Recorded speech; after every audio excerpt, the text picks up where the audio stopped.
Okay, today I'm going to talk about a subject we've kind of dodged around a few times in the philosophy group. And I think the reason we have is for two reasons. Um, I'm referring to Bitcoin, of course, um, for two reasons. One is because it's a complicated subject that not a lot of people know about.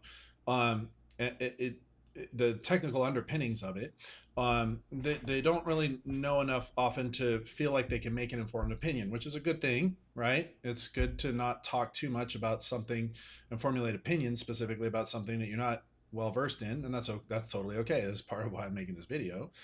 And then the second is people naturally are resistant to zealotry, and there is a lot of zealotry around Bitcoin and cryptocurrency in general.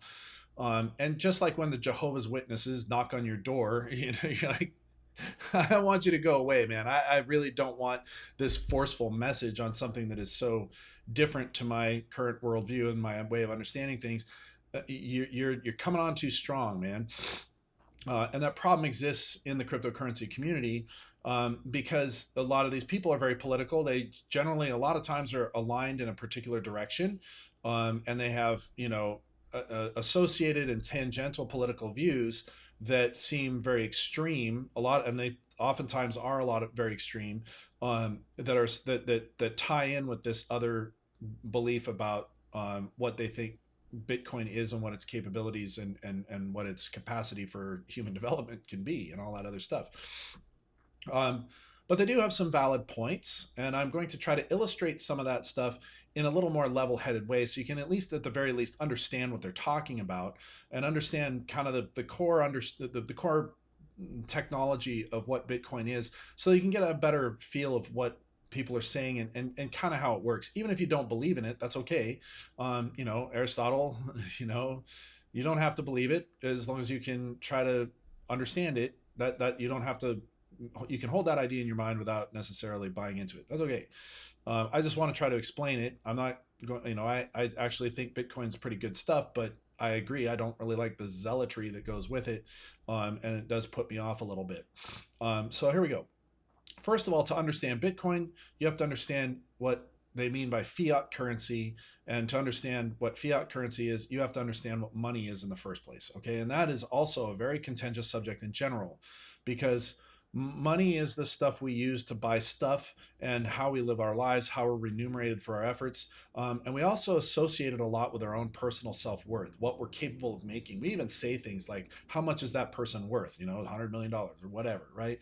Um, if you lose your job and you're not making money, you go bankrupt or whatever, people feel a sense of like a loss with that loss of agency, they lose, pride. They feel awful when they can't make money or whatever, like their value as a human being is devalued, right? So there's all this emotional attachment to money in general that is very hard to decouple from it as a concept, okay? But I want to talk about it from a historical perspective, okay? There are a lot of terms we use in finance that actually refer to the physical properties of liquid, right? Liquidity, currency, velocity is another one. Uh, because gold and silver, you can melt them down, they become liquid, right? But also, it has a strange property in that it's easily transferable, it's easily movable as a medium of exchange. If everybody agrees to accept it, then things move a lot quicker. There's less friction. There's liquidity in markets of trade. Okay, now, once upon a time, way back when we were cavemen, we had to use barter systems, right? And it's a struggle. How many bear skins for a spear? How many spears for a yurt or whatever, right? It's very hard to know what you've got versus what you can get for it, and that also depends very heavily on what market you're in and what time of year and all these other things, right? Food is another one that kind of works as a medium exchange, except it spoils, right? Everybody needs food. We trade in corn and grain and stuff, but we only need so much at any given time. And if we don't eat it, you got a big pile of corn, eventually it's going to rot or something's going to get into it or whatever, right?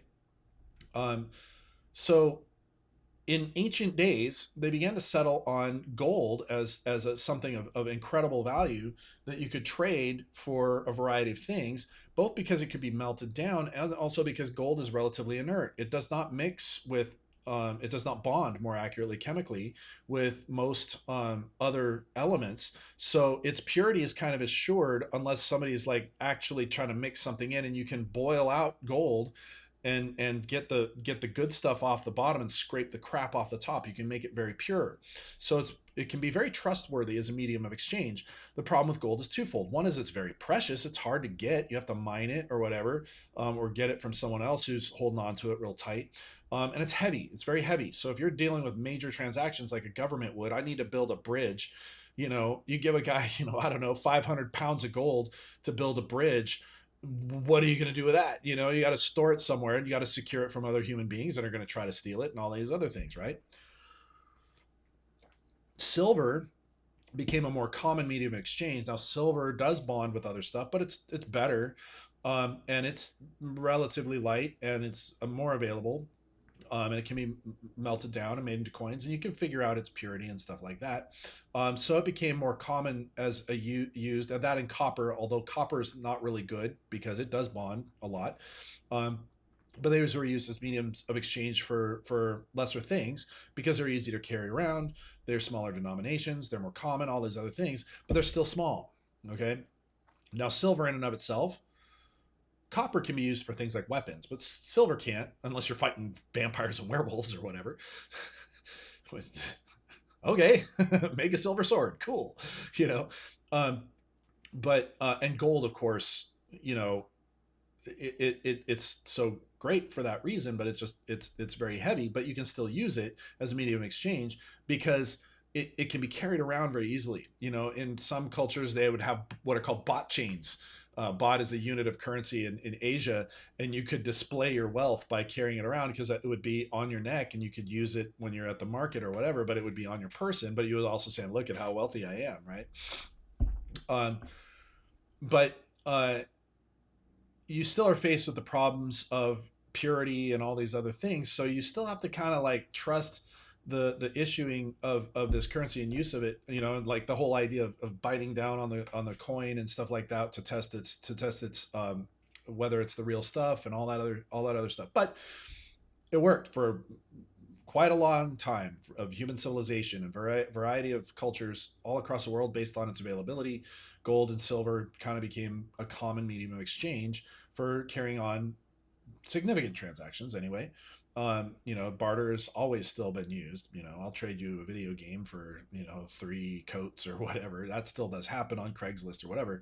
But you create this medium of exchange that everybody kind of agrees on has a value. And now, okay, well, 3 spears is one, coin of silver, and 1 coin of silver is worth a bearskin. So now I know that if I have a bearskin, I can get three spears by using silver as a medium of exchange because everyone is willing to use silver, right? We all agree on this common hallucination, maybe, that these things have value, even though they themselves are not really worth to us. Gold can be used in electronics, but it's not really useful as a material, and silver really isn't either, except for certain medicines or whatever, right? It has practical uses, but um, and that's what these things started to become used for. Now, when you talk about fiat currency, fiat is a Middle Ages term related to feudalism that means by the will of the secular lord. It's by decree, right? The king said so is basically what it means. The king says, this is what this coin is worth, period, right? A silver coin is worth 3 spears, right? That is a fiat declaration by that authority. And we are all agreeing to do that because otherwise we're going to get potentially killed. Maybe if we're, no, I'll only take 1 silver coin for 10 spears or something, or vice versa. Um, uh, that's called pegging the exchange rate of of your currency to some value from one thing to another. Okay, and when they talk about that you're usually talking about paper money versus what the material backing it is worth. That's what people mean by the gold standard or the silver standard or something like that. What that means is that I'm issuing a paper currency that is worth X amount of gold, and in theory you could bring that up to the central bank or whatever and say, okay, these $55, I want my ounce of gold now, and they will give you that ounce of gold in exchange. That's tying your currency to a particular asset, and that is potentially what is backing it. So where does that come from? Well, we can look actually back to the Crusades, which brought modern banking to Western culture, right? Crude modern banking. And what was happening was during the Crusades, if, let's say, Sir John is going to go on crusade and he wants to take 100 pounds of gold with him, that's a problem because he's got a long way to travel, and all sorts of things can happen to that gold. It can get stolen. You can be attacked by raiders. It makes you a target to have that much money on you. And so you don't really want to carry that around when you're traveling from, Paris to Jerusalem, right? Now, the Templars had established a network of bases between Jerusalem and Europe. And what they basically offered was a transportation service. What they would say is, okay, Sir John, if you give us that 100 bits of gold, that 100 pounds of gold, we'll give you this note of exchange. And they would write special code words and all these other things, put a seal and everything that would tell anyone who was part of that organization in their guild like, secret handshake kind of way, which is where a lot of this stuff comes from, that the bearer of this note has 100 pounds of gold on account with us. Okay, so if he comes to you bearing this note to our office in Jerusalem, he can have up to 95 pounds of gold. That's how the Templars made their money to begin with. They would take a cut off of the amount of gold you deposited in Paris, and you would get a lesser amount when you arrived in Jerusalem, but you'd get most of it there, and it was safely transported because this is very easy to carry, and it's trustworthy. Any Templar that you would present this to, they would take it to their leaders, and they would look at it and verify it and everything else. And they go, yep, this is the authentic thing. Hello, Sir John. How much of your gold would you like to have? So to facilitate this, the Templars themselves would have guarded caravans where they would transport gold to their various stations along the way, so that anybody who's presenting these notes could potentially get access to some of that money. This service was the main cut aspect that they took from this, that when you redeemed your gold, you would get a lesser amount. It's called negative interest, okay? But it's a security service. It's basically vaulting the amount of gold that you have, and for a bit of it, you get access to most of it without having to carry it around and have a risk of people taking it. And the Templars are taking the risk by holding on to it in their various places. And of course, these places were guarded like crazy, right? They were a big organization of knights and stuff, well-trained people that were also killing people and doing their own thing politically during the Middle Ages, right? But on top of that, the Templars started to do what is called fractional reserve banking, depository lending with fractional reserve banking. And what that means is you have three different guys, Sir John, Sir Luke, Sir Matthew, and they all deposit their 100 gold. And they're all probably not going to need all that gold. In fact, they feel it's safe. They have banked it. They have banca is the word. A chest is what it means in Old Italian. And so not only was the chest the sign of trade for bankers in modern Middle Ages Italy, it also kind of represented the idea that you've secured it, you put it somewhere safe. So it behooved you actually not to take too much out, to leave it on account with the Templars.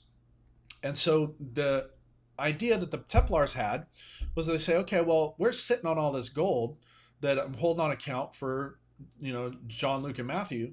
And they said, well, I can lend this out and I can charge interest to others. So somebody else, Sir Mark comes along and says, I want to build a bridge, but I need to pay these workers. When I finish the bridge, I'm going to get a bunch more money. So I'd like to borrow some from you so I can facilitate that construction and then pay you back a little extra when the construction is complete. The Templars would assess the risk of this. And they would go, okay, you know what, Sir Mark, you're pretty trustworthy. You've got your act together. We're going to give you that gold.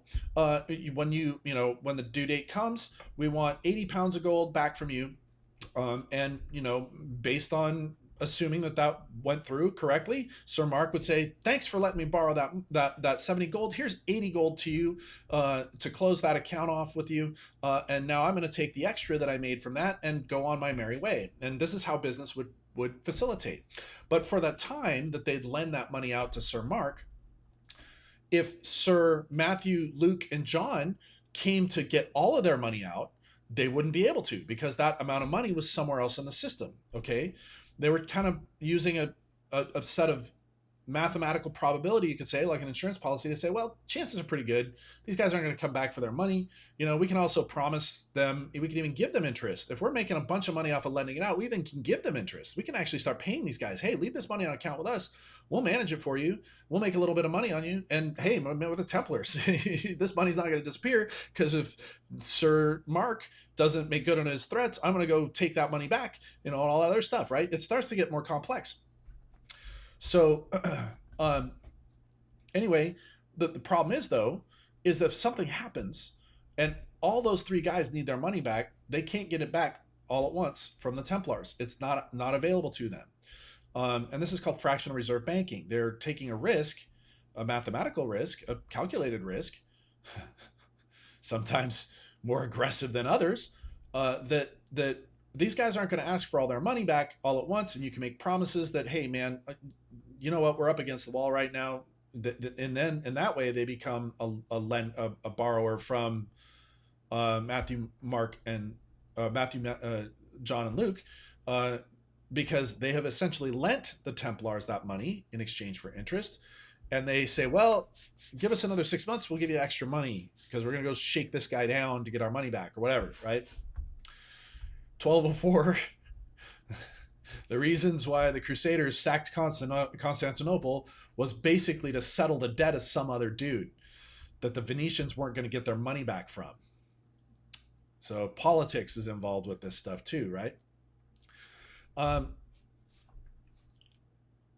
This creates an inherent risk to the system, and it does another thing. It creates a velocity of money, because as I borrow money, the bank, the Templars, take that money from Matthew, Luke, and John, and they put it in their vault, and then they lend out a bunch of it. They get a note back from this other guy that says he promises a promissory note to pay that back. We've also issued this promissory note that we'll give you your money back to those three guys. So Mark can take that money and he can lend that out too, and he can get a promissory note too. And so there's more and more money in the system based on the backing of the promises being made, not necessarily how much gold is in the system. But now, because there's so many promises being made, let's say there's now 500 pounds of gold in the system of trade worth of promises and actual gold going on up here. It's all predicated on this kind of inverted pyramid of how much gold actually exists. Okay. And if that delicate balance collapses, the promises are no longer trustworthy, there are runs on the bank and all that other stuff. Everybody wants their 500 gold they have on account, basically. There's only 100 that exists, and you're screwed. This is what happened in 1929. Okay.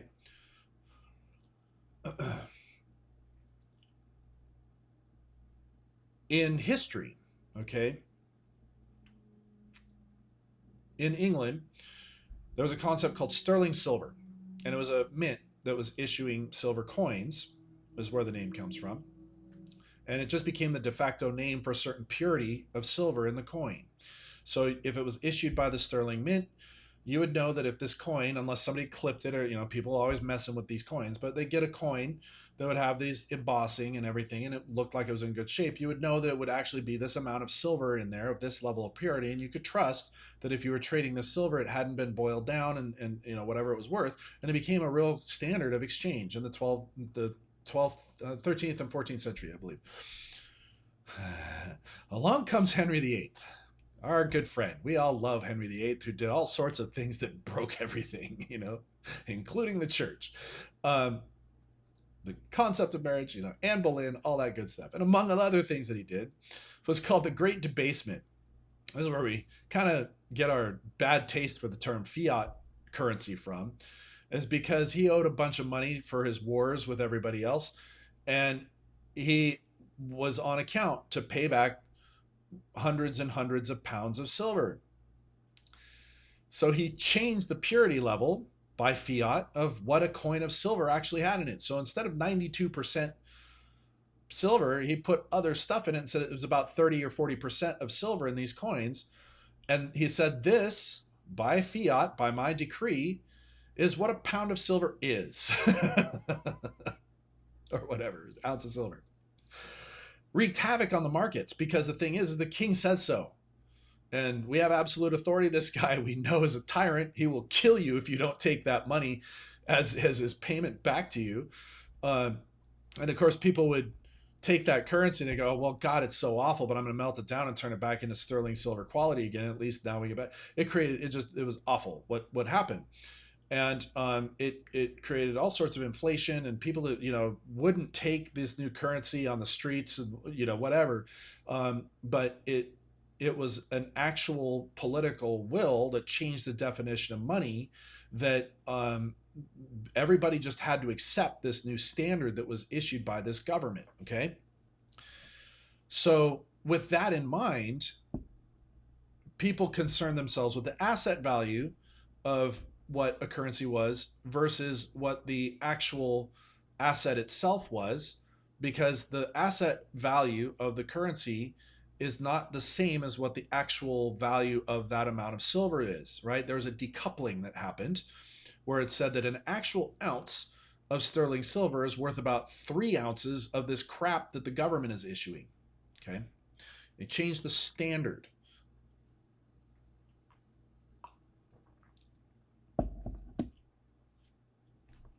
Now we get into politics. We love this. So the United States, in the wake of World War II, issued a promise to Europe that, listen, let us hold on to your gold for you. We're going to give you a bunch of dollars.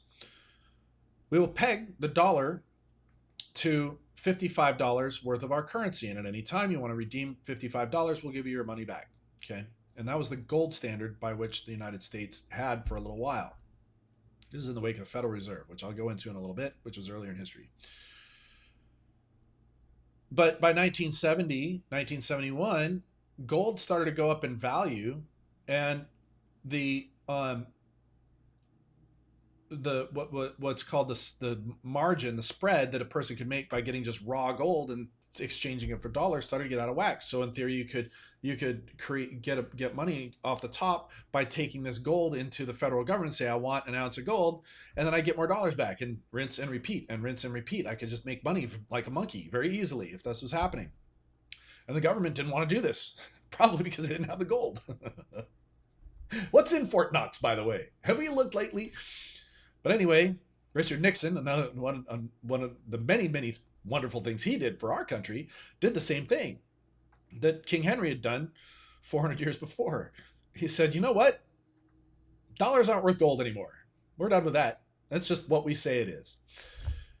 And that, of course, wreaked havoc on the markets. It was called the Nixon shock. And you can see a very clear statistical decoupling of labor buying power, which stays more or less flat in terms of how much productivity workers are putting into the system versus what they're getting out, and the actual productivity of the country, because assets started to spike in value because, again, effectively what you could say is people were boiling down the currency that was being issued and comparing it to the actual value of the stuff that is being backed by this. Okay. You wonder why we're in our current situation now where dollars just feel like they're worth less and less every day, baked into the cake, particularly since 1971. But the thing about dollars is that they have to be used by the people of this country and people all over the world for a variety of different reasons. We're going to get into that in a second. We're going to talk about the Federal Reserve. The Panic of 1913, okay? Panic of 1909. Was one of many panics that had happened over the course of the previous 20 years, where there were runs on banks because of some wildness that was happening in the stock market. This one was particularly bad. This company, United Copper, interestingly enough, another currency material, but not related to that, was over-speculated on and went completely under. And it wreaked havoc on the financial markets. And at the time, there was no central bank, no lender of last resort is what we call that sometimes, where they would be like, okay, look, we need to stabilize the system. We'll let you borrow this money to do what you need to do to settle things out. We're going to want it back, but do what you need to do, right? We actually can print the money. We will take your promises, your empty promises, in exchange for your promises for dollars, so that you can get this sorted out. There was no such central authority. You had a bunch of different banks that were doing their own thing, and what happened was a game theory started to play out, where these individual banks were like, all right, I'm going to watch my enemy implode, and then I'm going to come out on top in the aftermath of this event. It's going to be awesome for me. While other banks are like, oh God, we're going to die, you know. But J.P. Morgan, the great enemy of Teddy Roosevelt, in the middle of his administration, um, got a bunch of bankers in New York City into a conference room. I think it might have even been at the New York Library. And he performed what I call the Constantine method, where he got these guys into a room saying, let's have a conversation, and then locked their asses in. And he said, we are not leaving this room until we all come up with an agreement on how to solve this problem.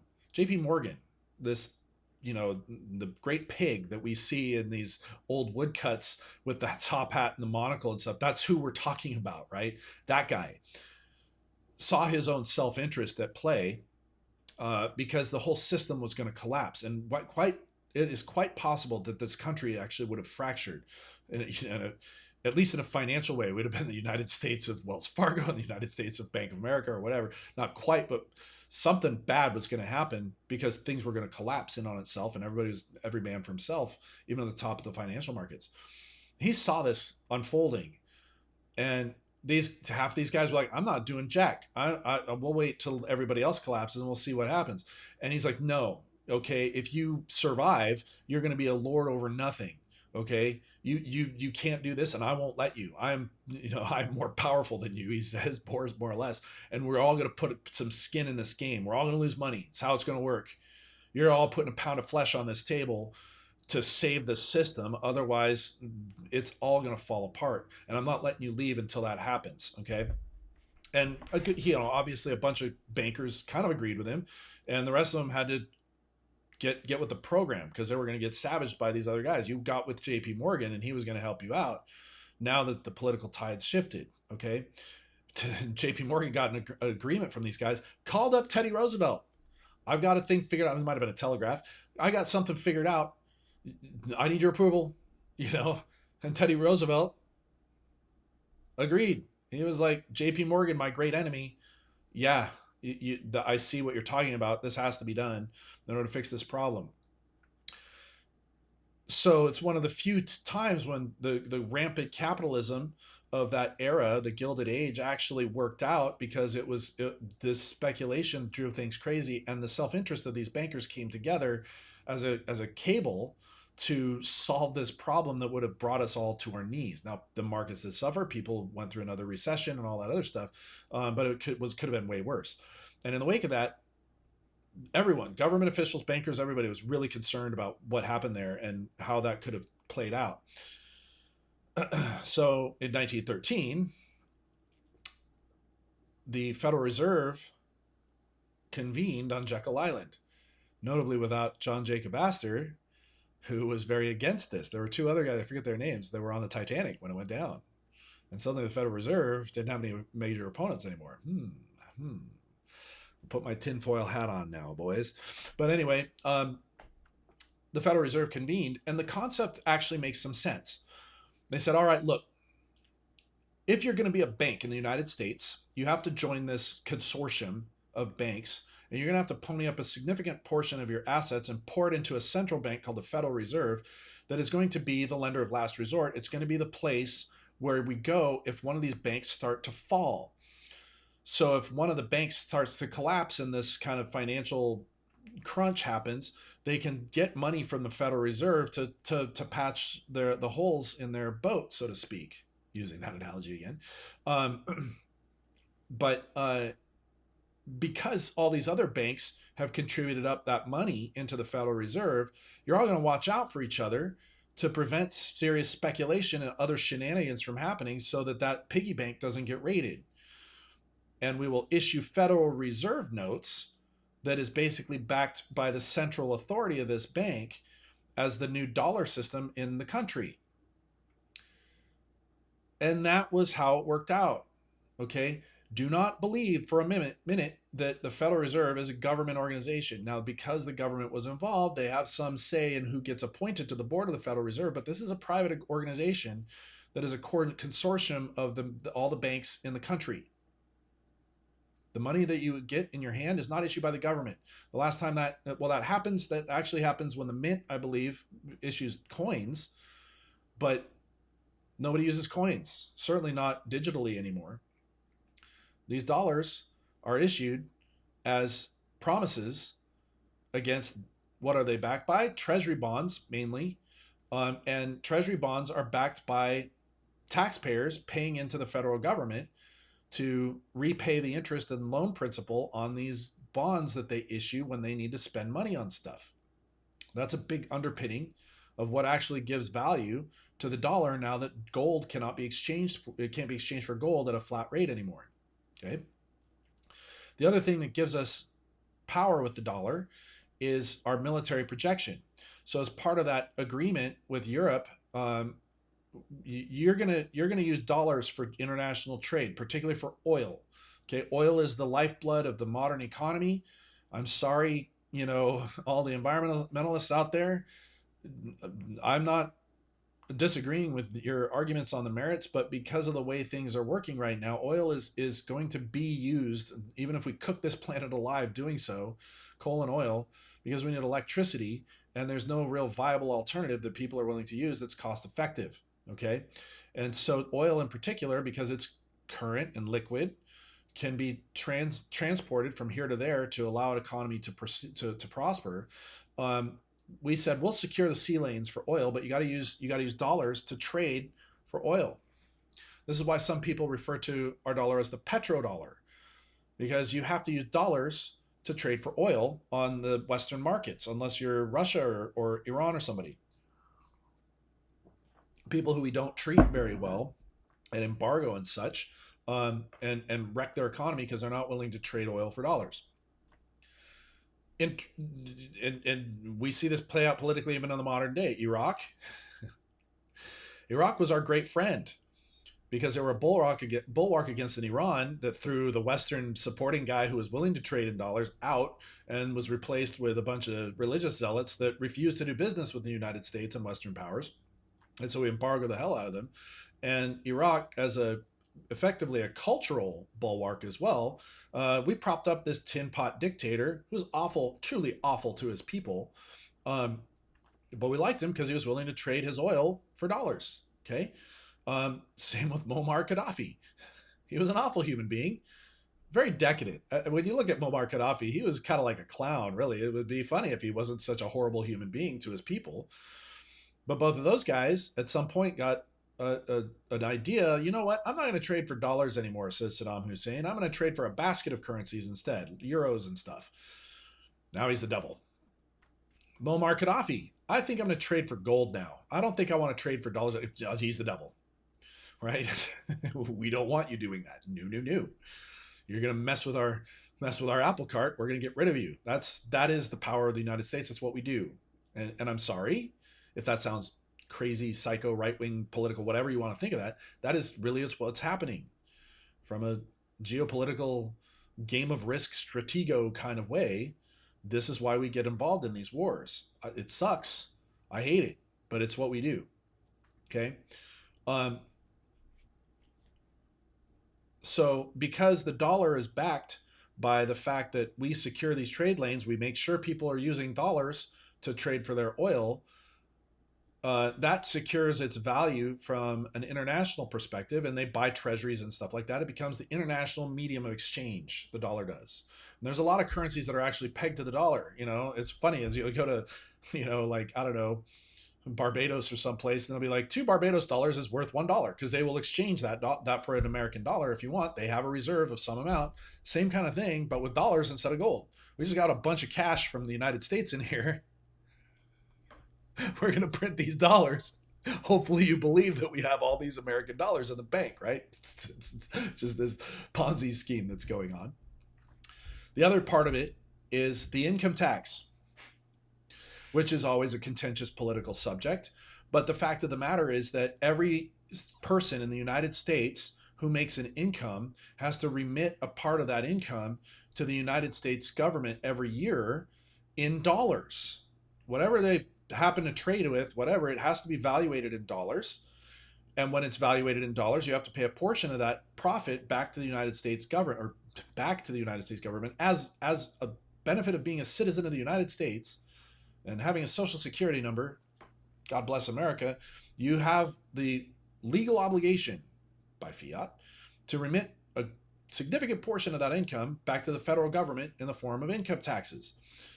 And if you don't have the dollars to do it, you better get some. You can't give them a chicken or a horse or anything like that, like maybe you could in the feudal days. You have to give them dollars, and you have to settle your accounts, or they're going to charge you interest, or eventually they're going to come by to your house to arrest you with men with guns.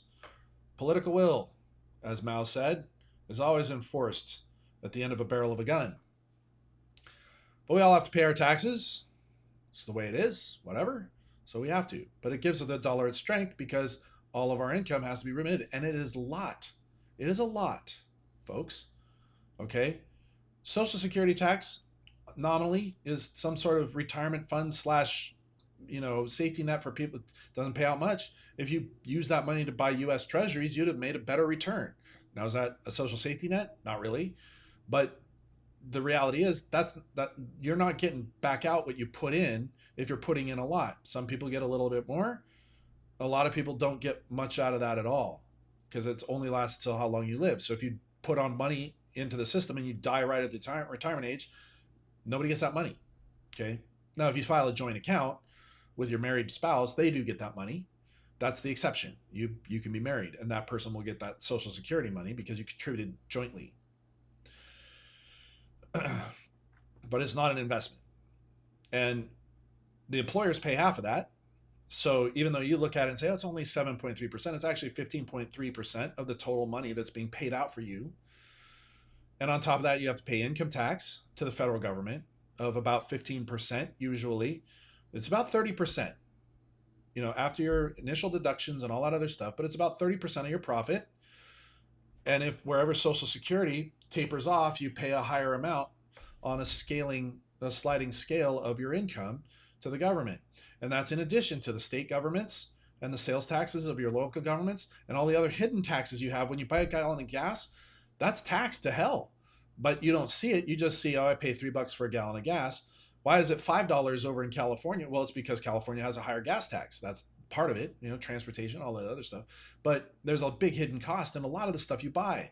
Your cell phone bill, you look at that, it's got a bunch of taxes on it. You buy gas, there's a bunch of hidden taxes on that. You buy a pack of cigarettes, especially something that's a sin tax. It's very easy to convince people to tax something like that. Huge amount of taxes on that. We're paying a lot of our income. If you really think about it, it's probably about 40 to 50% or so of your income that is going away to taxes.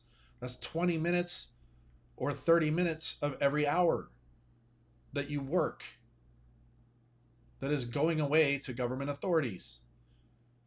Now, it's less for some, but usually not more for others because they figure out clever ways to avoid having to pay that. The richer you are, the more you can avoid lawyers and accountants and lobbyists to change the laws for you and stuff, or ways to offshore it or something like that when you become ultra wealthy. Why do you think these guys pay no taxes? They figure out ways to skirt and purchase effectively the law to avoid paying those taxes. And if the IRS does come after them, they've got a team of lawyers to fight them. But for you and me, we have to pay that money or else we're in trouble. We can't afford to pay lawyers and stuff. We might be able to pay an accountant to sign off on it so that it gives it a little bit of an imprimatur to the government. We're still paying a chunk of that money. So as much as you might hate extreme right views, the part about the taxes thing, I think, is worth looking at, especially for how much we get out of it. There's no universal health care. There's no universal education.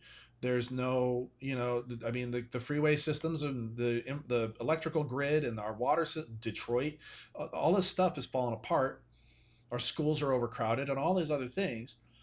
And at a certain point, people, especially those of us that are paying a significant amount to the governments, for these things, we go, wow, we're really not getting much for our buck. Where's it going? I ought to blow people up on the other side of the world. or secure the trade lanes and the militaries for governments that do have, you know, universal health care and free education and stuff, you know. So there's the politics of that. Um, Now, you have no choice though. You have to pay in dollars, and you have to pay a chunk in dollars, or you're in trouble. And getting out of that system is a pain as well. If you want to declare yourself a sovereign citizen, like some people do, and try to say that the IRS is unconstitutional and stuff, good luck to you, my friend. You're screwed when the government comes after you. There's no judge in the country is going to buy that argument, no matter how valid it may sound. You know, no, you have to pay your taxes because you're a U.S. citizen. We say so by fiat. And to get out of your citizenship, like some of these guys did, like one of the founders of Facebook, he decided to become a citizen of Singapore. You have to go through a huge process to undo the chains that bind you to being a United States citizen. You know, and a lot of people, you know, say, oh, I'm going to immigrate to some other country where things are better, where they do have socialized Medicare. Good luck to you. They don't want you, American. That's another one. You know, we get real quick the politics on that one. It's a lot easier to get into the United States than it is to get into Europe. I promise you that, unless you're a refugee of some sort. So, um, anyway, all that stuff notwithstanding, this is why you get people who are so zealous about Bitcoin and other cryptocurrencies, because they see this system and they understand history and they don't trust that it's going to be there. Because not only could there be a run on the banks, the dollar itself may suddenly become worthless if the worlds of the government finally come to their senses and go, you know what, we're not going to trade with this anymore. We're going to do something else, or we're going to, you know, whatever. Especially as the global order starts to decline in the 21st century and everybody's becoming more insulated and isolationist and all these other things. Why is that happening? Because among other things, the United States is going broke. We owe 36 trillion, 37, I think now, trillion dollars is what's on balance with the federal government. We'll never pay that back. That's never going to happen. The only way that's going to happen is if we do a great debasement like what Henry VIII did.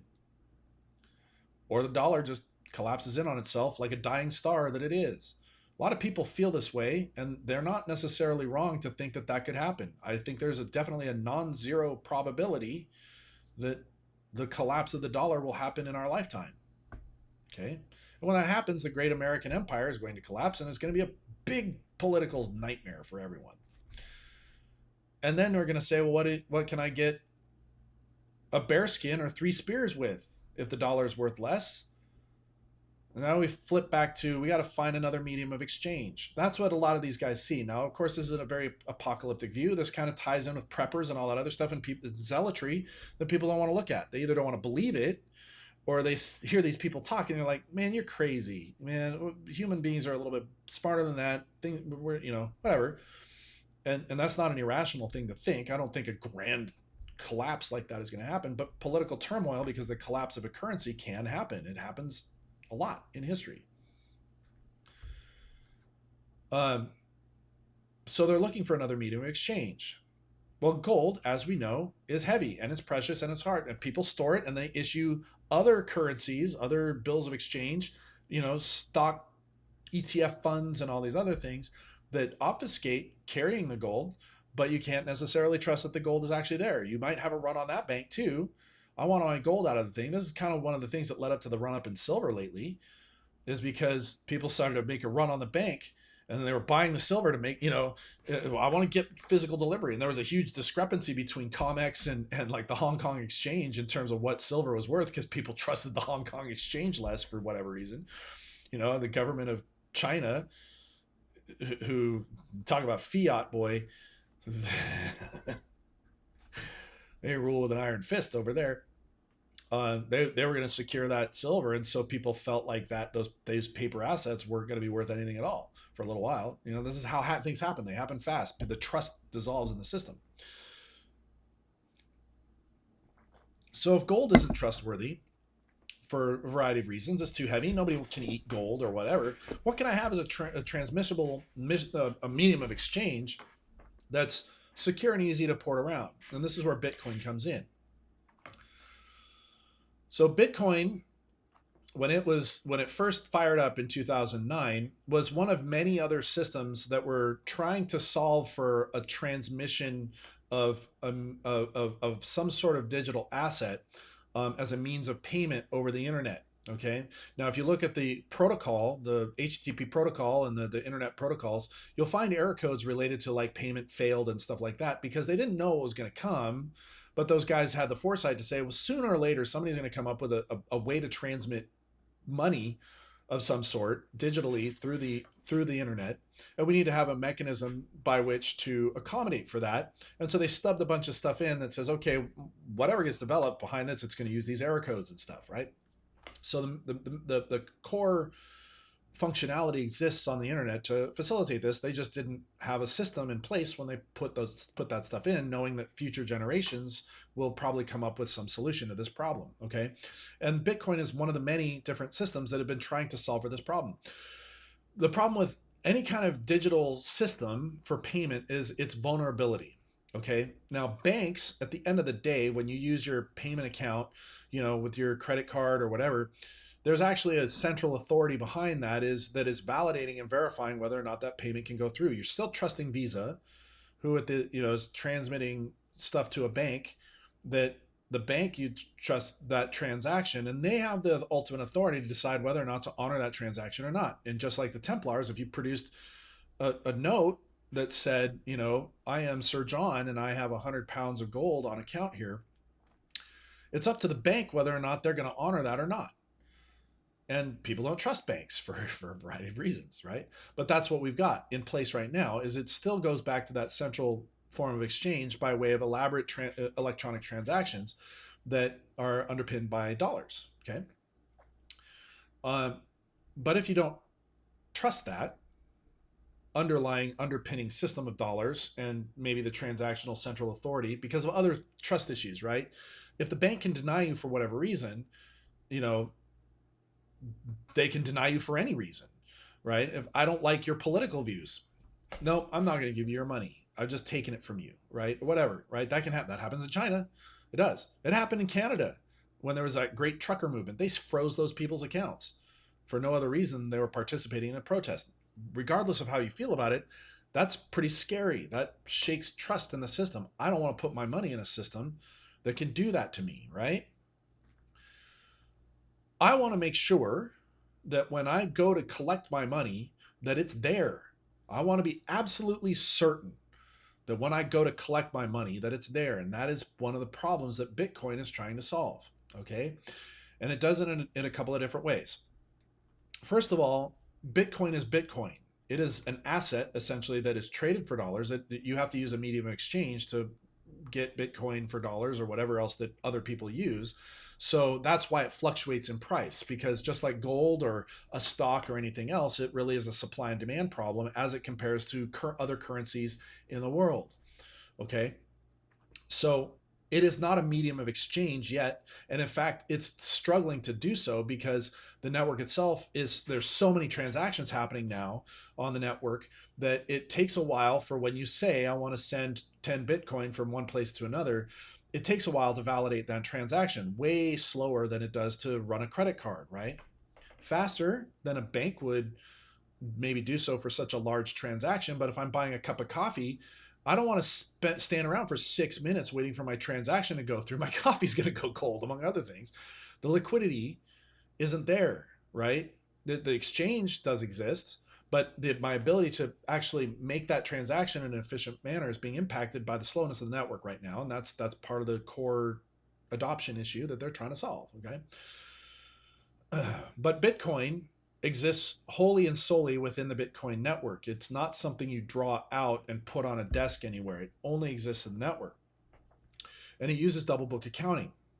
So when you think of a ledger, I have multiple accounts in the ledger.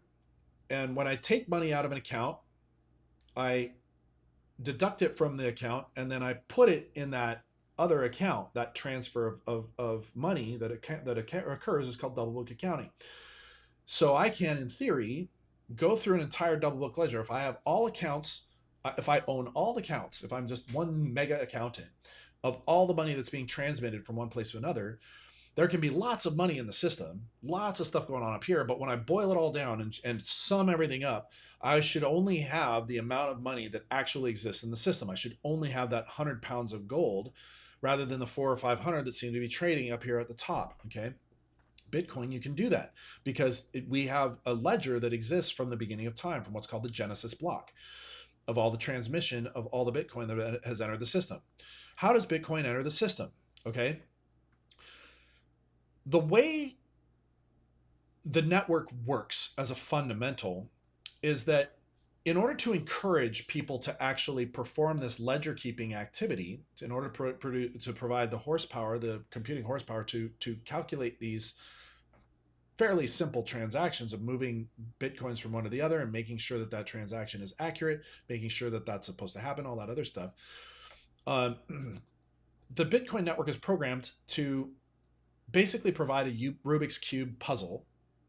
We'll use that as the analogy of a certain complexity that every computer that is participating in that network, performing that calculation, also is trying to solve at the same time. They're trying to figure out this Rubik's Cube. And if whatever computer comes up with the answer to that Rubik's Cube problem, it presents it to the network and says, this is it right here. And every other computer, because it's a cryptographic key, it unlocks essentially what's in the Rubik's Cube, which is an amount of Bitcoin. Cling. That goes into my account, that computer says. That is my incentive, is that I guess you could say it's gambling, maybe. I'm trying my best to try to solve this problem, and if I win that particular if I get the answer to that particular problem, I get a bunch of Bitcoin. Awesome, right? If it's worth something. Of course, in the early days, Bitcoin wasn't being used for anything, and it was just this cool number that was on your account, right? But as more computers enter the network to perform these transactions, the complexity of this Rubik's Cube begins to grow so that on a probability scale, and it doesn't happen all the time, but on a probability scale, like rolling dice or whatever, the likelihood of you solving that problem every time you submit an answer goes up, and the probability goes down as the difficulty goes up. Okay. And the idea is to time it so that on average over time that it takes about 10 minutes for someone somewhere on the network to come up with the answer to this problem and get their Bitcoin. As more computers contribute to the network, there's more computers, more horsepower being thrown at this, that the program creates an additional difficulty based on that horsepower. But that amount of Bitcoin that is given out for that reward is the same. And this happens roughly every 10 minutes. So because you're throwing all these assets and all this electrical power and everything else, you can actually say that a Bitcoin on the network, this digital asset that only exists in the ether, actually has a store of value because there's a certain amount of work that went into it to create it. And that continues to go up because it's harder and harder to get Bitcoin because of all the additional computers. And you have whole data centers now that are being thrown at this problem to solve to solve a Bitcoin block. But also too baked into the programming that is immutable. Well, we'll get into that a little bit. But baked into the cake is that after a certain calendar date has passed, or certain number of blocks have been processed, more accurately, after a certain block number, the amount of the reward given out is halved. So originally it started at 50 Bitcoin for every block that was solved, but over time it has decreased to 25, to 12.5, to 6.25, and now it's at 3.125. So the amount of effort to get a Bitcoin is getting higher and higher and higher, both because of the increased number of computers throwing horsepower at the problem, but also because when they open up that Easter egg, there's fewer Bitcoin in there now, and it continues to happen. And it's programmed into 2,200 or something like that. That's how far it's going to go until there's, like, I think at the end, there's no Bitcoin left. The only other way you make money is also by providing horsepower to facilitate these transactions, which you get a little bit of that, not by much, but there's some collected by the miners. Now, the problem, of course, you're faced with is I have only got one computer, okay, let's just say, and it doesn't have a whole lot of horsepower, certainly not compared to a giant data center, okay? So the likelihood of me actually solving a Bitcoin block now by throwing my personal PC at the problem is infinitesimal. It is astronomical. The probability that I'm going to solve that block. It could happen. It does happen from time to time. But really, what happens is all these computers that are being thrown at this join what's called a mining pool, and you can think of that as like a betting pool, right? When at work, let's say, somebody says, "Let's all buy lottery tickets, and we'll put it into a pool." And we'll buy lottery tickets with a pool. And based on how much you participated in the pool, so let's say you put 10 bucks in, somebody else put 100 bucks in, whatever, they go buy lottery tickets to see if they win. If any of those tickets win, the amount is distributed to the pool based on how much each person has contributed. So it gives you an incentive to even buy the ticket. The reward is less, but the likelihood of you getting that reward is more.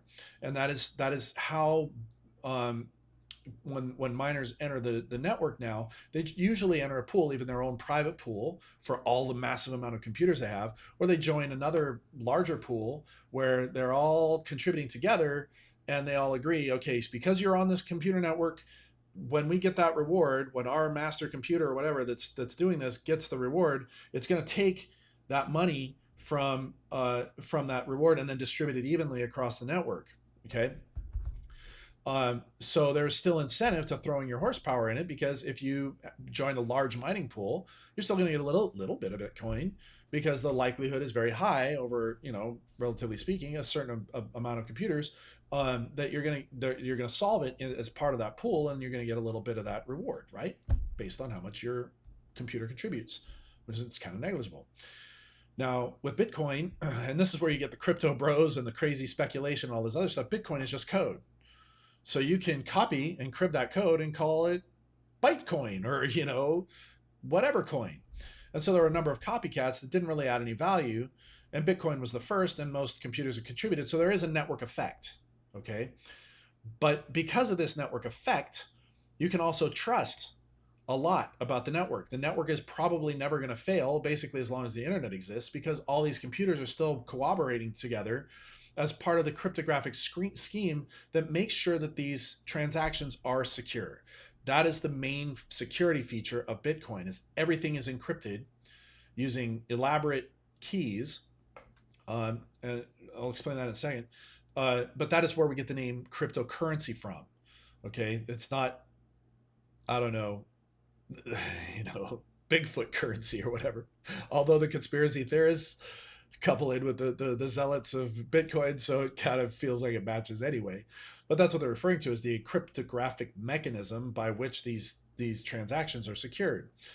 Now, without going into the weeds on that, what you can say is that there's a concept of a public key, which you can think of as like the padlock that every account has on their deposit box, you can say. And also to validate every transaction. If I have an account on the network and I'm going to move money from one place to the other, I have to present that information to the Bitcoin network with my cryptographic key. The de-encryption of that key will provide validation across the network, that will allow them to verify that transaction and say, did this key fit in a lock? Yes, it does. It fits into that lock. I don't know enough about that key or about that lock to be able to create one of my own.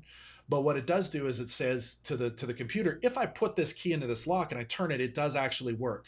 So I'm going to validate that transaction as being valid. Okay. If I present a bogus transaction, let's say I put a hacked version of Bitcoin and try to connect it to the network and start executing transactions, it's not going to use that same mechanism, because I've hacked the software and messed up the underlying encryption keys that allow for these transactions. So when I submit a thing that says, give me all the money from Joe's account and send it to me, the key I present is not valid, even though it works on my own machine because I made it work, because of the validation aspect of all these computers, which are all validating with each other that they're running the right software and that these keys all work. They're all trusting each other with the same key scheme, that they get that bogus transaction and they go, the lock doesn't work in the key, or the key doesn't work in the lock. And they throw it out. So while that might feel bad for somebody who's legit on the network, if that happens to you, what that's really meaning is that, hey, man, your software sucks. Something's broken. Your key is wrong. Whatever's going on, but I can't validate this transaction. Try again. So you don't lose the Bitcoin if you're a valid participant in the network or you have a valid key. You don't necessarily need to be a miner to produce this. You just have to have the key and an account with Bitcoin in it. So if you present that key and submit that transaction into the network, and it does work, what happens is that multiple computers that are processing the ledger and validating with each other that these transactions are all legit will see that transaction come in. Yep, that works. I say okay, and you get enough of these validations that eventually that transaction will be committed onto the network and say, okay, this is part of the ledger now, and it is officially part of the block. When I say block, what I mean by that is that 10-minute set of transactions that are coming into the Bitcoin network as those transactions are being processed, what happens is that when somebody finally solves that Rubik's Cube problem and gets that key, and they create that part of that is creating the new key for the new block, that closes the book. That closes the block like you would in accounting and say, okay, that is the whole set of transactions for that block. We're going to put it on the shelf. We're going to compress it and put that away. Nothing is changing that evermore. We are creating a new block, and we're all working on this block now. Here's the new key. Here's the new Rubik's Cube. Go, gentlemen, right? It does that over and over, roughly every 10 minutes. Now, with probability, you roll the dice, you can get lucky. Some blocks are solved way less than 10 minutes. Some are solved way more, but on a long enough scale, it settles down into 10 minutes, and that's baked into the algorithm that adjusts the difficulty based on the hash rate, is what we call the contribution to the network, that makes that even out over time and creates a way for anyone can take the entire history of Bitcoin from its first Genesis block, the initial block that was mined, and review every single transaction. You could process the whole thing, and you sum all those accounts out, and you'll come up with the same number that has been generated as part of the block creation process since the beginning of time in this particular network environment. And that's what makes it trustworthy. Anyone can look at any of these transactions. They don't know necessarily who owns these accounts, although law enforcement will track that down and they can follow the money. And that's one of the concerns people have, is the privacy aspect of it. But anyone being able to view this and run their own algorithms and check and validate and all this other stuff provides additional trust to the system, right? As long as everything balances out, right, everyone's going to trust being able to use this system as a valid medium of transmission of a Bitcoin number. Again, it does not exist in reality, and you can't pull it out of the system and have a Bitcoin. That does not happen. You can have little souvenirs that will have an account with a key that represents that, but I can't take a Bitcoin to somebody, one of those to somebody and say, oh, this is worth a Bitcoin. No, it's not. I have to open that wallet and use the key to make sure it works to see, okay, in that safety deposit box, so to speak, there is that many Bitcoin, right? So while it is virtual, and this is where people get hung up on this, it doesn't exist. It's just a bit in the ether. This is true.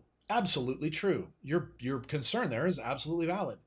But the reality is, because all these computers are contributing to the network and they're all participating with their own self-interest and they're all validating everything and they're all trusting each other as part of the block creation process, these transactions are legitimate. And anyone can take a look at this software and tear it apart, and people are looking at it all the time, and people are looking at the ledger all the time, and it always ties out. No one has ever found a legitimate problem with Bitcoin. I think early in its career, there was one problem they had to fix. I don't remember what that was, but that notwithstanding, you're able to check it for yourself. If you don't trust it, verify it. Totally fine. Now it's getting harder and harder as all these transactions improve, but no one has been able to go back and say, oh man, there was a huge error here. And that's what gives it its value. The fact that there's all this effort that has to be put in to creating a Bitcoin, and the fact that there's so much validation and trust in the system, is what makes it a legitimate digital asset from that point of view. Now, of course, who was it? Virgil or somebody said, anything is worth what its purchaser is willing to pay for it. And people are willing to pay money for Bitcoin. That is the fact. And until that disappears, until that demand disappears for lack of trust or a total collapse of the network or whatever, that is true. A Bitcoin is worth something because it's worth something to somebody. It's like when somebody says Bitcoin is worthless, fine, give me one. I'll take it. I'll happily take your Bitcoin off of you if it's so worthless. Oh, right. But this has grown over time because of the difficulty that it takes to actually transmit Bitcoin, right? Originally, the software was very rough. You had to use a specific operating system, all that other stuff. And trading it back and forth was a real hassle, exchanging it for dollars. Because if you don't mine the Bitcoin, if you're not part of that process, the only way to get Bitcoin is to buy it from somebody. And in the early days of Bitcoin, this was like a Craigslist operation. It was not very trustworthy, right? Just that's the way it is. It was a kind of a barter system, is when you think about that. I'm bartering dollars for a Bitcoin, right? The first most famous transaction was somebody on a forum said, "Hey, you know what? This is what I want to try. I will give X amount of Bitcoin, it was like 10,000 Bitcoin or whatever, to whoever buys me 2 pizzas from Papa John's and delivers it to this address." And somebody took him up on that offer. They said, "You know what? I'll take you up on that offer. Deposit some money into my account. Deposit some Bitcoin in my account. I'll call Papa John's and order a pizza to your house that I'll pay with dollars." Okay, and that's heralded as the first actual material transaction of Bitcoin. There's a picture of the guy eating pizza with his kids or whatever. And the thing is that this was more or less a gentleman's agreement, right? Not at any point that guy could have given that dude Bitcoin and be like, "Ha, thanks for the Bitcoin, sucker." Or that guy could have called Papa John's and deliver the pizza. And the guy's like, "No Bitcoin for you. Ha, ha, ha, ha." Right. But it's a reputation thing, right? It's not worth that kind of harm to your reputation over $20 worth of pizza or whatever it was, right? I mean, not that those guys would have done that. I think they were honorable people. Okay. I think they're kind of cool, really, to do that with that level of trust with two complete strangers. But that still requires a kind of handshake agreement and a trust of the human being. You can't, even though the Bitcoin network is trustworthy for the transaction, you still have to trust the human being that's involved. This became a problem during the early exchange days. The first major exchange, oh my God, this story is wild. You should look into it. It's so funny. The first major exchange for Bitcoin, besides like Craigslist and newspaper ads and private messages from shady people or whatever, back, going to a parking lot, "I got your Bitcoin here, kid," was an exchange called MT Gox. And it was abbreviated Mount Gox, and it had a little goat and all this other stuff. That's the weirdest name. Magic the Gathering Online Exchange is what it stood for, because that's what it was originally used for. Magic the Gathering, those cards have an innate value based on what they do in the game, and people would trade money for these things, and they use this as a forum to hook up and mail these, and I think that Magic the MT Gox operated as a central place where a broker of sorts that would facilitate these trades that gave it a level of trust. Okay, and the guy who ran it was a guy named Mark Capellis, who was this guy was in way over his head as soon as Bitcoin became involved, because he saw these trades of Bitcoin going on. And so he created an exchange software that would allow you to basically trade dollars in your account immediately for Bitcoin directly. And he had a central repository of Bitcoin that he kind of facilitated these transactions from. But it got hacked pretty quickly by clever people, and they drained that Bitcoin out, or however much he had in there, whatever the deal was. And so he started to fudge the numbers. He was oh my God, he was way in over his head, and he started to like turn away from the problem and started acting real shady. "I'm going to work on this new project now, guys. Bye." It's because there was no Bitcoin facilitating this thing. And what was happening, if you were smart and you understood this stuff well enough, is you would demand, as soon as you got the Bitcoin on your account in the exchange, you would demand that Bitcoin be transferred out to your own wallet. It's your own software that holds this stuff. This is called self-custody. Self-custody is a big risk in the first place because it requires you to not only protect your computer from hackers and from mistakes, forgetting passwords and all that other stuff that secures your wallet on the computer, because while you have the key, you want to make sure that that's protected so nobody can get at that key that doesn't have access, and you can lose that key. I'm telling you, I've lost many keys over the years. I probably have $50 or $60,000 worth of Bitcoin out there that I can never get access to because those keys were deleted because it was just different days, right? Whatever. But um, it's a risk. And the thing about Bitcoin is that it's push transactions. I, as the owner of the Bitcoin, initiate the transaction to you. I can't recall it once I've done that. Okay. Now, a credit card, for example, has an insurance policy behind it. So, first of all, the credit card companies, they have a whole lot of complex stuff that when I issue a statement that says this credit card is buying, as it happened to me, $5,000 worth of weapons and armor from this place in Montana, the bank is going to be like, I don't know about that one. That's kind of a strange transaction for this guy. He doesn't fit the profile. Let's wait a couple of days on that before we let that one settle. So he can maybe take a look at it or whatever. They might even flag the transaction. They didn't. I found this on my own, this particular event, because somebody got my credit card info and started trying to buy stuff. I saw that transaction. I called that company. I'm like, no. First of all, I don't want to be on a list. Not that you don't have a right to bear arms and all that other stuff, but I don't want to be buying stuff from these guys, not when it's not for me. And second of all, I didn't do it, right? And so the vendor was like, oh, yeah, we thought that was kind of shady, so we didn't ship that stuff. Thankfully, they didn't end up out the money. That we canceled that transaction with the credit card company and everything worked out. Not so when I had another situation where somebody hacked a Walmart.com account that we had, and I could see the DoorDash dude delivering an Xbox to somebody in Tennessee, and I couldn't do anything about it. I couldn't stop it, right? The money was already gone, but I did file a fraud report with the bank. And of course, they don't like that. But the thing is that's why you have credit card. It has an insurance policy behind it. I did not make these transactions, guys. And I can prove it if you want to take me to court or whatever. But I can show you that I never bought or received any of these services. Someone else did on my behalf. And you've allowed that transaction to go through. And they have an insurance policy that covers that and whatever. Maybe you take a hit to your credit score or whatever.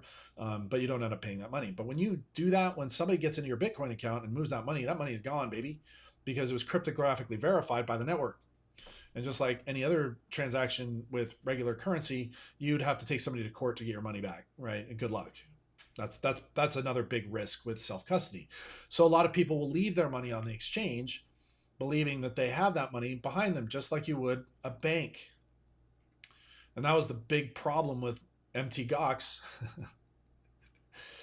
was when people started to read the tea leaves and see that there was problems, there was a run on that bank, you could call it, and there was no Bitcoin behind that. Suddenly transactions wouldn't go through. You can't get your Bitcoin out of here. You have money on account, but there's nothing underlying it. And then that whole thing collapsed, and we know. And this has happened over and over and over. People still don't understand that you can't leave this stuff on the exchange. You know, the most recent one was FTX, I think, with the girl who just got out of jail. You know, they scammed billions out of people, and it's amazing. It's amazing. Bankman Fried was the name of the guy, last name of the guy that was running that thing. Bankman Freud, fraud, whatever.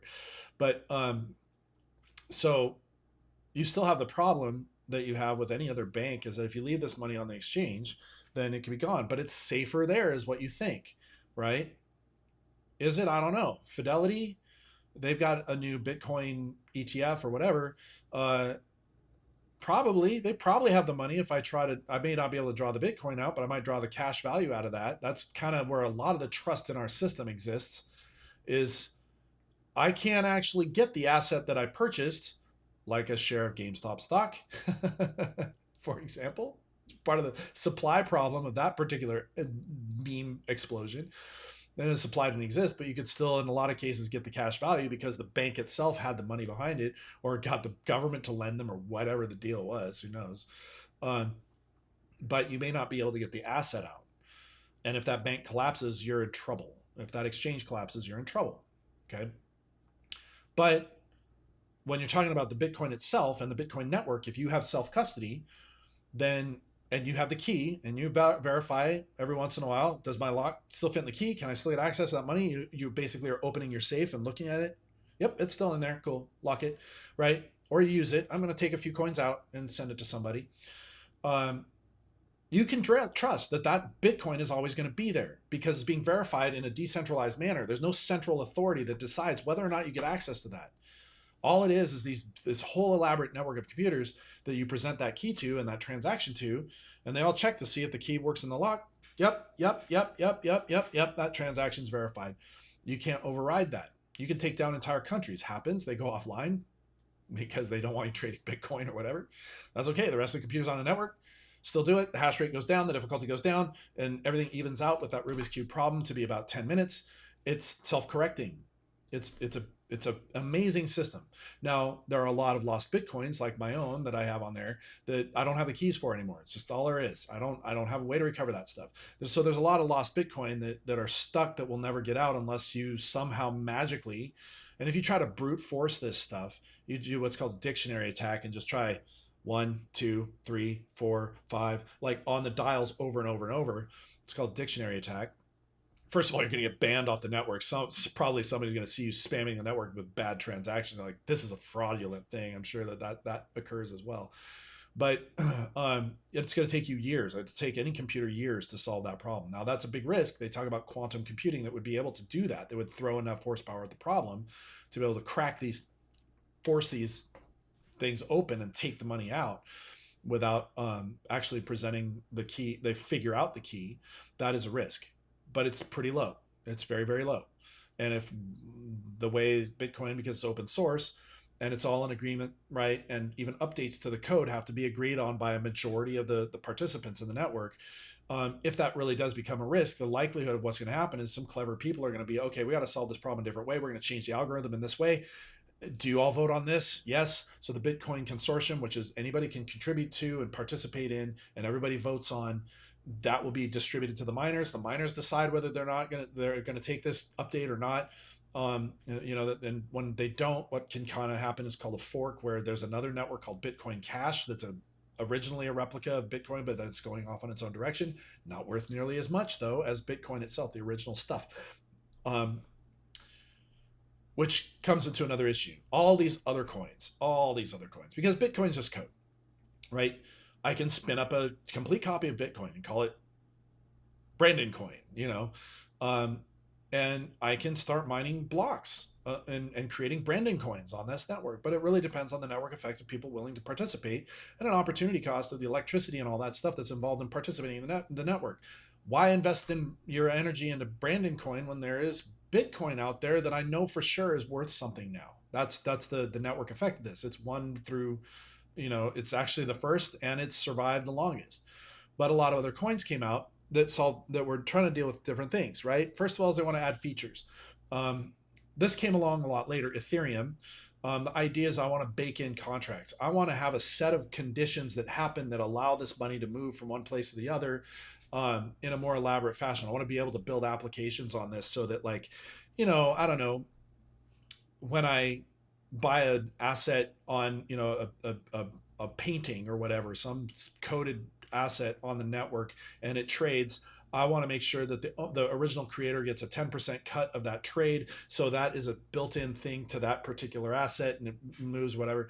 Bitcoin is capable of this, but you'd have to build an application on top of it that would do that. It would be a different service that would leverage Bitcoin underneath that would do that for you. But Ethereum's trying to do that at the same thing, but it becomes expensive. They call that gas fees when that transaction happens, because of how much work it has to do. They charge it. There's always a little fee that goes to the miners for Bitcoin, but also too there's a with Ethereum, there's a gas fee, and because the calculation required for it is so much higher, it's a larger percentage of your transaction, and that can get crazy. It really can with Ethereum. But also too, I argue the biggest issue with Ethereum is the people who made it. They do what's called pre-mining the coins. The Ethereum consortium, or whatever they're called, they still have a bunch of the Ethereum that were originally created with this environment, and they can just sell it whenever they want. That's a scam as far as I'm concerned. Now Satoshi Nakamoto, the person who originally created Bitcoin, disappeared off the map completely. And the going theory is that he's a man named Hal Finney, who was a mathematician. He was working in this space, and he died. So, and his keys were lost. No, maybe there's buried treasure somewhere, so to speak, then you can get access to Satoshi's stuff. But he's not out there, as far as we believe, he's not out there waiting to dump all of his coins on the market because they haven't moved. None of that stuff has moved. That original stuff hasn't moved since he disappeared off the map. So we also kind of trust that those coins that exist that he created, which there's a lot of them, of course, because he was experimenting and his buddies were experimenting and everything else, um, they haven't moved. They're probably not a factor. They're part of that detritus that has settled out to the bottom of the network that is just it's lost to time. Okay, but these coins that come out where they're pre-mined, they're sitting on it, and they do from time to time. The Ethereum guys, they dump a bunch of coins on the market and drop the price. Right, they're cashing in. They're cashing in over and over, and it's ostensibly, oh, we need to pay for our operations and my yacht. Their face man is this skinny nerd guy, uh, whatever. But I don't. I just don't. I'm not a believer in it. But before then, there were a number of coins that came out. The big one being Litecoin, which because Bitcoin uses standard instruction set processors, you were able to create hardware, very specialized hardware called ASICs that would do the same work for a lot less electricity than a PC would. A PC still needs memory and software and all this other stuff to run, and it's way less efficient than these very specialized pieces of hardware come out. So when I came into the scene, when I started really messing with this stuff, there was no point to mining Bitcoin because miners kind of think of it a different way. I'm trying to get free internet money from the computer. That was the fun part. I'm like getting free money from the computer. It's fun. Even though the amount of electricity I'm pouring into it and the hardware I have to buy is so expensive, very capital intensive. Am I making money? No, actually, I'm losing money every time I win a Bitcoin or win a Dogecoin or whatever. But what they did was Litecoin changed the instruction set of the kind of core Bitcoin code to make it use floating point processors, a different kind of processor. They use a different instruction set. It's what's used in video cards, which is now what's being used in AI, which is driving us nuts now. But the reason video cards got so expensive was because the asset prices of all these various coins was going up. People would put these video cards and stop using them for gaming and using them for mining various coins. And based on the exchange rate, they would use an opportunity cost. I did this for a little while too. Based on the opportunity cost, mine the most efficient coin and then trade it for Bitcoin, right? And but the thing about that is that one was a lot harder to mass produce, and those video cards and stuff like that. You couldn't make specialized hardware to do this, and so it returned things back into the consumer area. And then people like me who were like, I want to learn this stuff, but I want to do it with hardware, and I want to get back into computing and all this other stuff. I did have a rig for a while that mined Dogecoin. 15 video cards I had on 3 different rigs, warming up my garage that I eventually decommed, and I sold some of it to this kid, this lucky kid, man. He came by and his mom was with him, and I was just trying to just sell this stuff because I was not using it anymore. It's too much hassle. This kid come by and his mom's there to make sure I'm not scamming her or whatever. And I'm talking to him, and she kind of gets wind that I'm a dad, and he gets wind that I'm a dad. I'm like, what are you trying to do with this? He's like, I don't mind Dogecoin. And I'm like, it's your lucky day, kid. And I hooked this kid up. He was so happy when he left. I hope it worked out for him, though, because I looked at it as an educational thing, right? If you figure out how to do this, you've learned a lot about computing, and that can help you in your career. It helped me to have an opportunity to work on this stuff that was low impact, low cost, no risk. Nobody was going to yell at me for breaking stuff, right? Anyway, these various other altcoins, is what they called them, would crop up that would be a little bit different, and they crib the same code base or whatever. Dogecoin is another one. There was just a copy paste and a relabeling. It was on a meme or whatever. That was more or less worthless, but it was fun to mine. That's why I did that one. And you get a lot of it. It's just you get a lot of these coins. It was fun. There's billions or trillions into the system, and you get thousands of these things every time a block was solved in your mining pool. And it was fun. It was a fun thing to do while you're playing around with computers. Sadly, I had 2.2 million Dogecoin, and I sold them all about 3 months before Elon Musk got involved with that. I sold it all for like $16,000. I paid off my truck with it. I could have paid off my house if I had known that ridiculous garbage was going to happen. It's just ugh. That's that. But that's the thing about this stuff, is that it's so unpredictable because it's so meme worthy. Just like the rest of the stock market, it's just out of control. But what keeps happening though is that you have these big valleys and peaks with the cryptocurrency markets. Bitcoin is always surviving. It's always the one at the top that everybody's still paying into, they're still working on, they've got their hardware invested into it.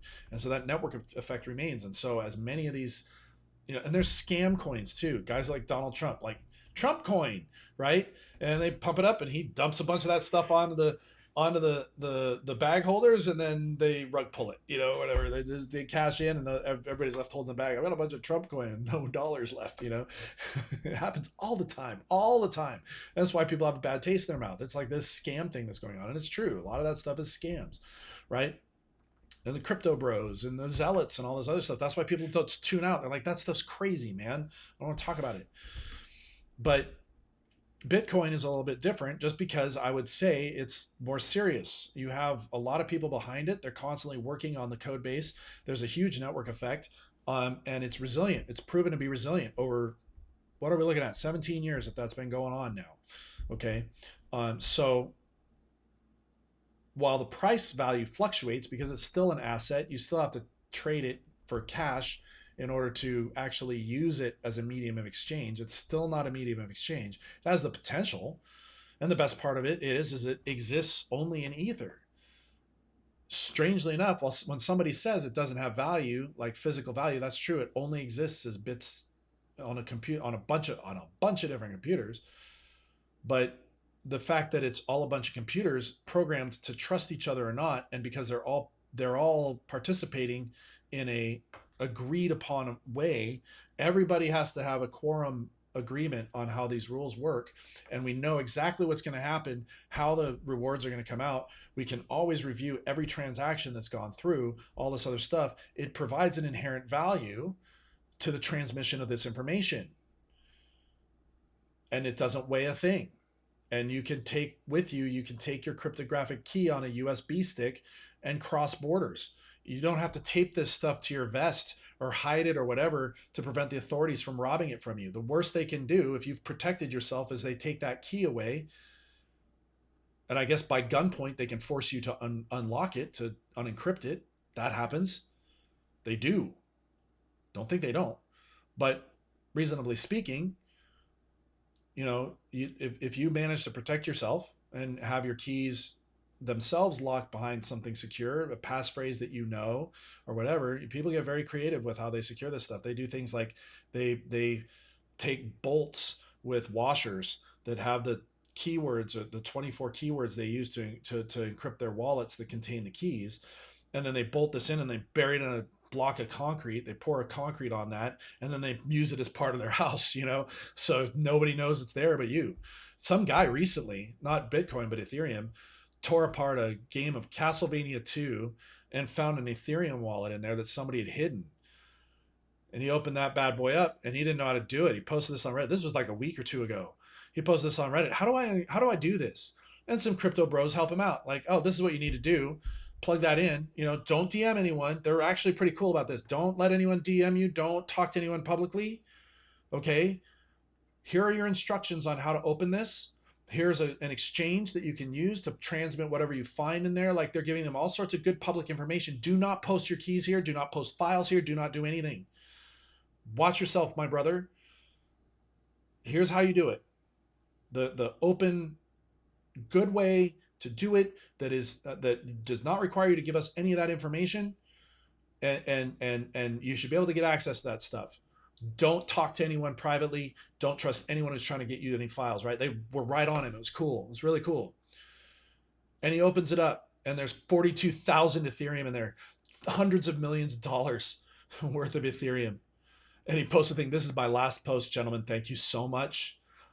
I am leaving the internet now. Whoever that guy was blessed by this magic treasure, this hidden treasure that he just happened to find. And I hope that guy is drinking pina coladas somewhere now, man. Awesome, man. Good for you. That is so amazing, right? But for the rest of us plebs who have not been so lucky as to find out something, we can trust it as a source of exchange. It has value. Like I said, if you don't think it has any value, give me one. right? No, you have to buy it from somebody for $70,000, whatever the current exchange rate is. And it does. It goes up and down in value, and there's crashes and stuff because there's all sorts of speculation because it's still an asset. And it's a liquid one that doesn't have, like, it's not soybeans or whatever. So it's quick to dump because people are like, I can get rid of this pretty quickly when some other thing is blown up or I see another opportunity cost or whatever. That's what's going on.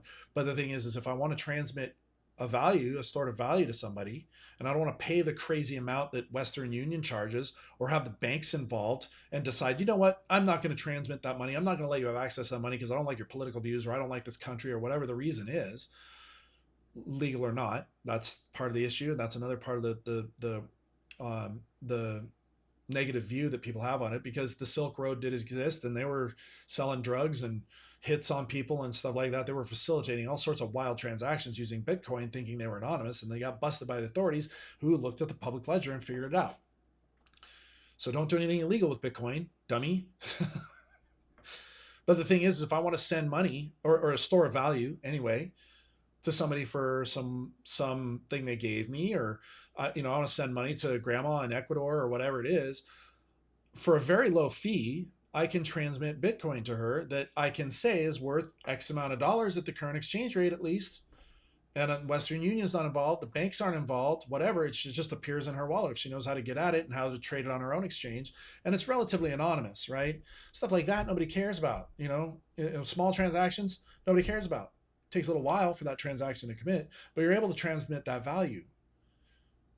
That's big, folks. That is really big. No bank is involved in that transaction. It's only the participation of all these computers in the network making it happen. No central authority, no human decision is making this decision. Nobody can override that transaction as long as you provide the valid key. So, to conclude here, there's a lot of zealotry. There's a lot of wildness in this field. There's a lot of crypto bro stuff and the political stuff about the collapse of the government and the "don't tread on me" flags and stuff that people have or whatever. Your trepidation about this stuff is totally understood, and I can understand why people steer away from it. And I certainly wouldn't trust you to put all of your money into Bitcoin because it fluctuates in value and anything can happen. That, just like any other investment, it can collapse. You can lose everything. That's true. Just like the dollar, though. The dollar is an investment when you really think about it. It can collapse too. It has an inherent risk assigned to it. But if you understand the technology behind it and you agree that, hey, this is a pretty good system, that a Bitcoin has an inherent value of some amount.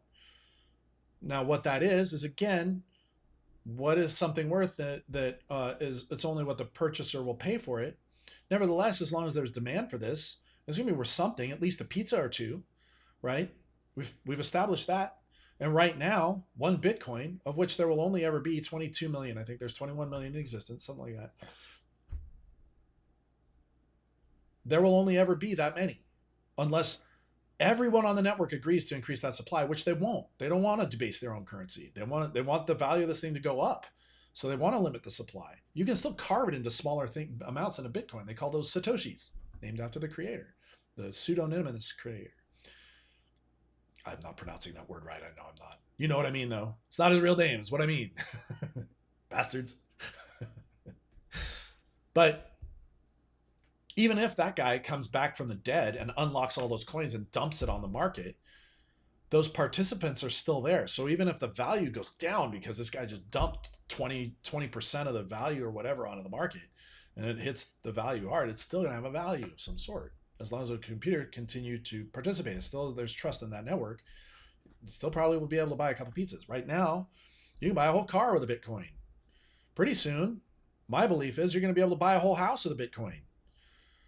And pretty soon, eventually, if things keep going the way they are, where the value is becoming of the dollar is going down, down, down, and the scarcity of this goes up, up, up, and people are looking more and more for a transmissible medium of exchange, and all these altcoins that come and go have problems, or they break, or they get hacked, or whatever, and people start to look for, I don't want to deal with that. I just want to trust the system that works. This one's been around the longest, and there's a limited supply. It's not going to change. Nobody's there that's pre-mined, sitting on it and just using it as a way to make money. It's going to continue to go up in value. I think. How much? I don't know. Is it going to keep track with S&P 500? Not the last 5 years. Since the latest collapse, that's what people are talking about right now. Oh my God, I put all this money in at $120,000. That's what you don't do. You either mine it and accrue it a little bit, or you dollar cost average. You put in $100 a week or something. You take it slow, like any other savings, and just if it works out, it doesn't. It works out. If it doesn't, it doesn't. Make sure you're just diversifying your portfolio and all that other stuff. But I actually think it's a pretty good asset, better than a lot of stuff on the stock market. I'll tell you what, where any given day they can tell you, oh, you know what, we cooked the books, we're actually bankrupt, that money put in. I trust what's on Bitcoin. I understand it. And as Warren Buffett says, don't invest in something you don't understand. Well, I understand Bitcoin. I can tell you that much. It's complicated, but I get it. And I don't understand all the underpinnings, but I understand the fundamental concepts. And that's what makes me believe in it. I can invest in something I believe in. That makes me sleep well at night, right? Could be worse, right? I don't know what the dollar is going to be worth tomorrow. I know it's going to be worth less though. And that's the thing that we're all fighting against right now is our labor is going down in value. Unless you somehow convince your work to give you a 10% increase, because that's what real inflation is, folks. Don't listen to the government and their lies about inflation. They just keep taking things out and massaging numbers and everything else to make you to put out numbers that we know are BS. The Bureau of Labels, the BLS, it's just BS is all it is. The Bureau of stuff. So we know that part about cash, and we also know the risk involved with cash is the stability of the United States government and its ability to repay its loans, which is looking less and less like it's possible if we continue to borrow money. This gravy train has to end sooner or later. We have to stop and reverse course if we're going to get our act together. And no matter who ends up in power right now, they won't stop. No matter what promises they make on their way into office, that multi-trillion-dollar deficit now just keeps getting bigger. National debt just keeps going up and up and up. Bitcoin, I know how much there is. And you could speculate on it. There's all sorts of wild stuff that happens. People are doing the same thing as they do with every other fractional reserve banking with notes and stuff. I don't mess with that. I'm not putting money into an ETF for Bitcoin. No way. Now, I'm going to tell you flat out, I don't have a lot of Bitcoin. I'm not a Bitcoin millionaire or anything. But I do treat it like an investment vehicle like any other. And I put a little bit in every now and again. And maybe it'll be worth at least as much I used to be able to buy with tomorrow as I do today. Because I know that's not what's happening with the dollar. So if anyone ever wants to ask me more about this stuff and talk about like how you buy it or whatever, I'll happily help you. There is a risk. The risk is losing your coins or somebody getting at it or whatever. You have to take care. You do.